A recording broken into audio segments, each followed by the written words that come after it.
Welcome to Don't Waste the Chaos, where we dive deep into the challenges facing small to mid-sized business owners. I'm your host, Kerri Roberts, and in today's episode, we're tackling a pervasive issue that plagues workplaces everywhere: miscommunication between employees and managers. Miscommunication can stem from various sources, each contributing to a breakdown in understanding and collaboration. Let's unpack some of the common causes. The first, which I see probably most frequently, is ambiguous expectations. Unclear roles, responsibilities, and goals leave employees feeling adrift and frustrated. Was the offer letter clear that you gave them? Did they have a job description to review? Were they set up for success with clear training expectations and learning checkpoints or milestones? Do they get regular feedback?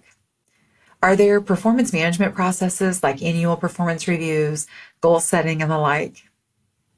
Next is lack of clarity in communication. Vague messages from managers lead to confusion and errors among employees. As a leader, we know what we want a lot of times. And often we think we're communicating that final 20% of our thoughts to the employee, thinking that they remember a previous conversation or they can read our minds. Causes issues, right? Next is differences in communication styles. Varied preferences in communication styles can result in misunderstanding and misaligned expectations. If you've just picked up my podcast today or you're a regular listener, you know I am a direct communicator. I'm also a very curious question asker, but I realize not everyone is this way. We must go the extra mile and not assume a person understands or feels comfortable to ask the questions. Next is assumptions and stereotypes. Preconceived notions cloud judgment and strain relationships. I'm sure you've heard the phrase RBF, or resting bitch face. Did you know as we age, the muscles in our face pull the corners of our lips down, causing our lips to make a frown instead of being straight across? So, if you haven't had a neuromodulator like Botox or Dysport in my age, which is 41, this is happening to you. And you can join the club because I haven't had wrinkle relaxers yet either. That said, we can think someone is upset or dislikes something simply because of what their lips are doing. Next is inadequate feedback mechanisms. Limited opportunities for feedback hinder communication flow and perpetuate misunderstandings. I know we mostly all hate standing meetings on our calendars. So as a leader, we push them off and let things linger. We think we're giving our employees time back in their day. The casual break room convo or the team meeting with 6 other people present doesn't make up for good old one-on-one time. Come prepared with a few points to cover and ask your employee to do the same. Make it productive and keep those lines of communication wide open. When you schedule this, you can schedule it for 30 minutes. But if it only takes 15, great, set that expectation. Hey, it might not take the whole amount of time, but let's schedule this time to be intentional with one another. Next is cultural or language barriers. Differences in language and cultural norms create communication barriers in multicultural workplaces.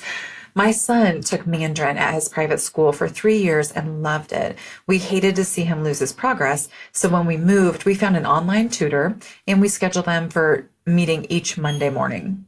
He's been doing this for months, and one day I was taking him on a little day trip with me, so he did his lessons in the car while I drove. The tutor kept saying, "Answer me, Keegan. Keegan, answer me." It sounded so aggressive and demanding. I wanted to crack up laughing. And he said it no less than 15 times during a 25-minute session. After the call ended, I asked my son how he feels about that, and he said, that's always what he says. He took no offense to it. But to me, just listening, overhearing, it sounded very pushing and demanding. But I couldn't see his face, and I don't have a relationship with him like my son has built over the last year. My point is, email can be brutal, and even in person, it's hard if, number one, we're not giving someone the benefit of the doubt, and two, we don't proactively seek to understand the variances in culture in their communication. The next one is power dynamics. Hierarchical structures deter employees from speaking up, leading to a lack of transparency and trust. We may be a manager that is sweet as pie, but our title gives us positional authority. And so an employee is afraid to speak up sometimes. They might have been burnt in the past, or they have low trust with you. But either way, even if you think you're friends, your employee might feel like they can't be fully transparent with you because you could recommend that they get fired or not put them up for a promotion or rate them poorly on their performance review. And lastly is technological challenges. Reliance on digital tools introduces tech barriers to effective communication. This may be remote work, but a lot of times this is someone who is maybe either more comfortable with tech or less comfortable with tech, and this exacerbates the issue many times. So if we choose to leave these things unaddressed, what can happen? I'm sure we've all seen the pitfalls of miscommunication. Here's a few. First is decreased productivity. When communication breaks down, so does workflow efficiency. Misunderstandings, unclear instructions, and overlooked details can lead to delays and errors, ultimately impeding productivity. I call this the speed of trust, and I've learned that from the book by Stephen and Mark Covey. So speaking of trust, it begins to erode. Effective communication fosters trust and transparency within teams. Conversely, frequent miscommunication breeds skepticism and erodes trust between employees and managers, hindering collaboration and morale. There are also missed opportunities. Inadequate communication channels can result in missed opportunities for innovation, problem solving, and growth. When employees feel unheard or undervalued, they're less likely to contribute ideas or provide valuable feedback. If you've got an employee who was engaged, but for some reason isn't now, it may be because they've given up due to miscommunication in the past. You can also experience increased conflict. Misinterpretations and unaddressed concerns often escalate into conflict that disrupts team dynamics and strains relationships. Left unresolved, these conflicts can escalate, leading to decreased morale and increased turnover. To address these challenges, businesses must adopt a multifaceted approach, emphasizing clarity, transparency, empathy, and open dialogue. I have several strategies for resolution. Let me give you a few of them today. The first is establish clear communication channels. You need to implement regular team meetings, one-on-one check-ins, and have digital platforms for feedback. Many of you have HR technology, and if you do, there's typically some kind of shared communication service. If you don't have a newsletter, I know that we feel like those are things of the past, but you'd be surprised where clear and consistent communication, they know when they're going to get it, they want that information. You'd be surprised what that can do. And also having some kind of, some organizations have like a SharePoint or they use OneDrive, depending on what tool you're utilizing. Those are other great ways to communicate. And of course, we want to use chat, phone, in-person, video, hit all the boxes with our teams, especially our remote folks. But I've talked about this on a previous episode where I was talking about remote work. Many times we're actually more intentional with our remote employees, but our in-seat employees, so our folks that have done RTO, return to work, we just think, well, I just ran into them, so I'm going to push this meeting off. But just running into them in the break room or in the restroom, you didn't have a pointed meeting about certain projects that are being worked on. So you still have to be intentional with getting together. Next one is encouraging active listening. You need to cultivate a culture of active listening where both parties strive to understand each other's perspectives without judgment. I try not to hire anybody who's not curious. I want somebody who's like, why? Oh, what? Oh, what did you do? How did you do that? I want someone who's curious because those people, in my opinion, you're going to have far less misunderstandings with because they're going to ask the questions. I love a curious person. Now, my husband and I went on a marriage intensive, I don't know, probably 14 years ago or so, somewhere around there. Anyway, we learned this communication strategy and it felt a little cheesy at the time, but it has really helped. And it's something that I've utilized in some mediation with employees. So I get out an ink pen and I put it in one of their hands. And then I say, whoever is holding the ink pen, it's your turn to talk. And I've done this with managers and their employees. I've done this with peers. So the employee essentially says, I was working on the project and my manager, expressed to me that they weren't happy with it, but I didn't know what they needed in the first place. Now, the manager might be like, oh my gosh, I told you what I needed in the first place. And I said to come with me if you have any questions, but they can't talk because they don't have the ink pen. So they get their piece out. The employee has time to get their piece out. They pass the ink pen when they're ready over to their manager, and the manager is required to pair it at that point. I'm hearing you say, I assigned a project and you thought you understood what I wanted, but you must not have, because it wasn't what I wanted. And then you felt frustrated because you spent a bunch of time on it. And then you were mad at me because I should have been more clear in the first place. And I hear that that is frustrating for you and you feel disappointed. Is that right? And they can either nod, or if they have something to say, give that little pin back, give them a second to respond. And then as the manager, get the pin back again and say, I communicated with you in person and it was in a group setting, but no one said anything. And so I thought there was clear communication. And then I followed up with an email outlining the expectations. And then I didn't hear anything for 2 weeks. And I take ownership that I should have checked in with you a week into the project. And in the future, I will do that differently. But I had just incorrectly assumed that since I didn't hear from anyone, that everybody was, moving full steam ahead. And so, by the time it got done, I felt like there had been a bunch of time wasted. Now, I understand you're frustrated, and I am too. Here's how I recommend that we address this together. So it's just an exercise in zipping the lip, removing what you're thinking and what you want your rebuttal to be, and giving that person a chance to think. And that parroting requires that you can't be holding your own thoughts, because then you wouldn't be able to parrot the thoughts back. So just a suggestion. I've got several others when it comes to comms, but that is a good way to make sure that people are heard. Then the employee, of course, would take the pin back and say, I hear that you thought expectations were clear and that you were giving us space, trying to show us and extend us trust. But, because of that, the project fell apart. I like your recommendations on this and this. Here's something that I would add. I want to move forward.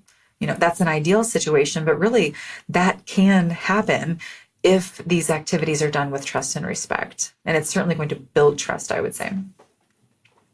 Okay, next is providing training and development. We need to offer workshops on effective listening, conflict resolution, and emotional intelligence.